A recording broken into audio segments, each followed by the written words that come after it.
ហ្វ្រិកខាងលិចអាហ្វ្រិកកណ្ដាលនិងអាហ្វ្រិកខាងត្បូងបញ្ចប់បេសកកម្មហ្នឹងឆ្លងតាមខ្សែសប្រទេសមានចម្ងាយផ្លូវដល់ទៅ57,000 គីឡូម៉ែត្រហើយថ្ងៃដែលខ្ញុំប្រើប្រាស់ក្នុងការបេសកកម្មនេះគឺ730ថ្ងៃស្មើនឹង2ឆ្នាំគត់តែម្ដងបងផ្អែមល្វីងជូរចត់រឿងរ៉ាវជាច្រើនបានកើតឡើងដូចដែលបងគាត់បងបានដឹងអញ្ចឹង730ថ្ងៃអញ្ចឹងគឺរឿងរ៉ាវច្រើនណាស់បានកើតឡើងដោយបងបានឃើញតែខ្ញុំធ្វើដំណើរនៅលើផ្លូវដែលត្រជាក់បំផុតនៅលើโลกគឺនៅផ្លូវ Pamir Highway មានអាកាសធាតុដល់ទៅត្រជាក់ក្រោមសូន្យខ្ញុំបានធ្វើដំណើរឆ្លងតាមអាហ្គានីស្ថានដែលជាប្រទេសដែលមានគ្រោះថ្នាក់មួយប្រទេសអ៊ីរ៉ង់ទៅកាន់ទ្វីបអឺរ៉ុបអត់សូវបញ្ហាទេនៅអឺរ៉ុបទៅអាហ្វ្រិកគឺខ្ញុំមានបទពិសោធន៍កំសត់ល្វីងកំសត់កម្រជូរចត់ខ្លាំងណាស់ដោយសារនៅអាហ្វ្រិក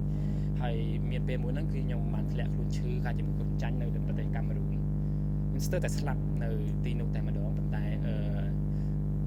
សំណាងដែលថាកាយសម្បទាខ្ញុំនៅតែរឹងមាំនៅតែអាចតស៊ូជំនះជំងឺមួយនឹងបានហើយព្យាបាលនៅក្នុងមន្ទីរពេទ្យមួយសប្តាហ៍ហើយនឹងសម្រាប់មួយសប្តាហ៍ពីរសប្តាហ៍ក្រោយមកខ្ញុំនៅតែបន្តដំណើរទៅមុខបាន